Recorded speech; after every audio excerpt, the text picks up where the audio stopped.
kita memperhatikan keseharian Rasulullah Shallallahu Alaihi Wasallam yang penuh dengan keberkahan, bagaimana Rasulullah membagi waktunya dalam satu hari.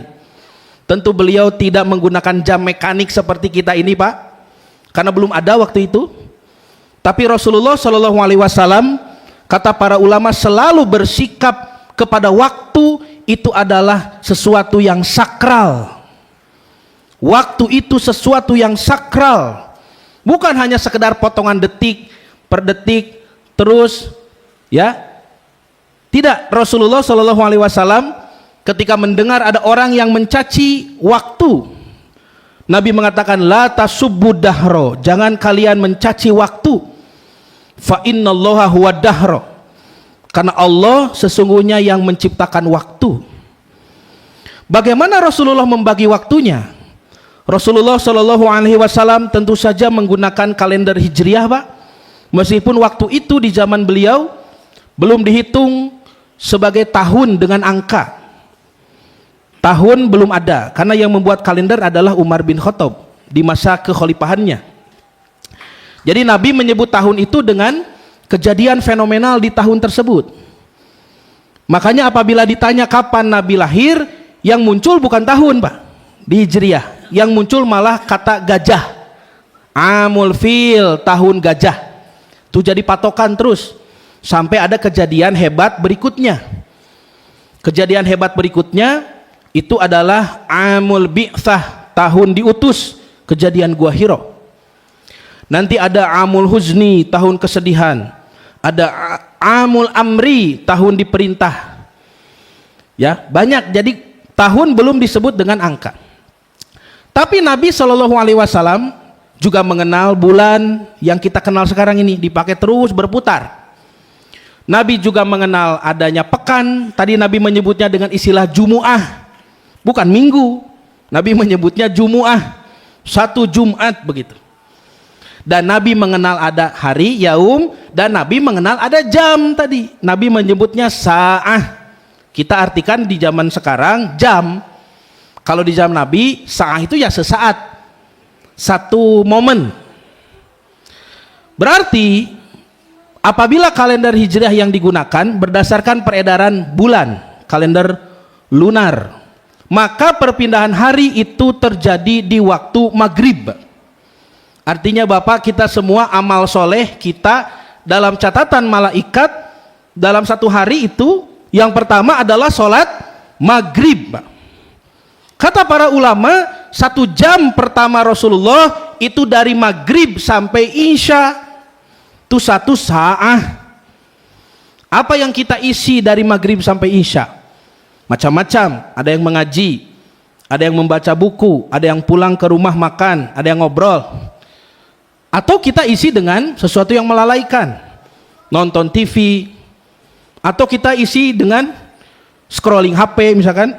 Nah, itu sudah lalai, berkahnya sudah terbuang. Apalagi diisi dengan kemaksiatan, wa na'udzubillahi min dzalik, malah diisi dengan dosa. Sampai isya itu waktu jam pertama Nabi. Kata para ulama, jam kedua adalah ba'da isya. Itu disebut dengan, semuanya ada dalam Quran, itu adalah waktu aurat.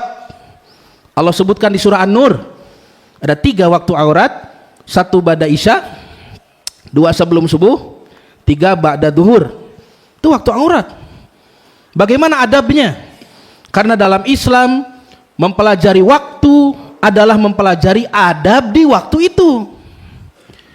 Tidak ada dalam Islam memperkenalkan waktu, baik itu waktu istimewa, lalu dirayakan semata-mata merayakan waktunya.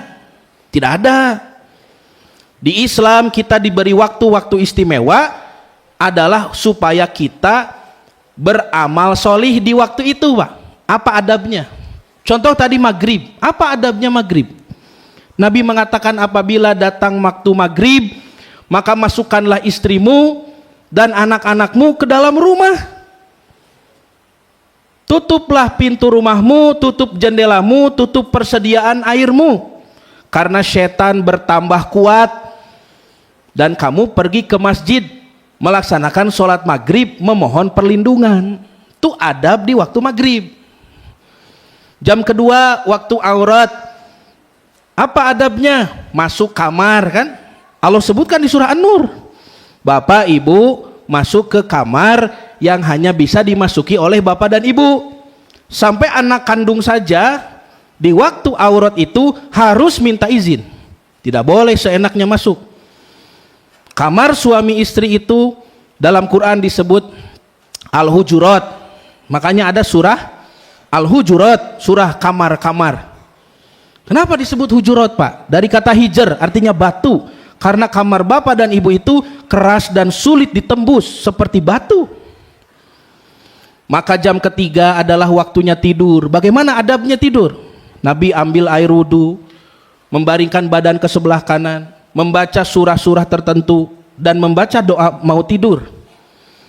Maka di saat tidur itulah kita diberikan mimpi, yang mimpinya itu dari Allah, bukan was-was setan. Jam keempat kita disuruh bangun, pilihannya 3 waktu. Ada di tengah malam, surah Al-Muzammil, ya ayyuhal muzammil, hei orang yang berselimut, qum, bangun, qumil laila, bangun itu di malam hari. Nisfahu, tengah malam, awin kusminhu qalila, atau tambahkan lagi sepertiga malam terakhir. Tengah malam sekitar setengah 12, atau jam 2 misalkan sepertiga malam terakhir, atau seperempat malam terakhir. Aujid alaihi, 1 jam sebelum subuh, namanya waktu sahar. Saya menyampaikan ini supaya menjadi gambaran Bapak, bahwa masyarakat kita sekarang sudah tidak mengenal waktunya sendiri.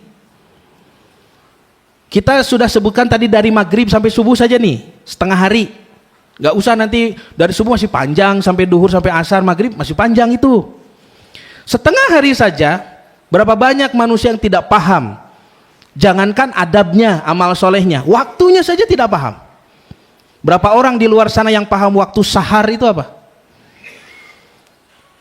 Berapa banyak orang yang tidak paham adabnya bagaimana? Maghrib masih macet-macetan di jalan, Pak. Nah, ini saya membuktikan bahwa manusia di zaman kita sekarang sudah tidak bisa memeras waktu. Karena untuk memeras waktu kita butuh tadi iman, amal soleh, dan dakwah Islam. Itu semuanya ada dalam Al-Quran. Makanya Nabi pandai memeras waktu. Dan Siti Aisyah radhiyallahu anha mengatakan Nabi adalah Al-Quran yang berjalan. Hadirin sidang Jumat rahimakumullah, artinya jika kita ingin mengembalikan, ayo kembalikan keberkahannya. Maka itu ditentukan bagaimana interaksi kita dengan Al-Quran gitu, Pak.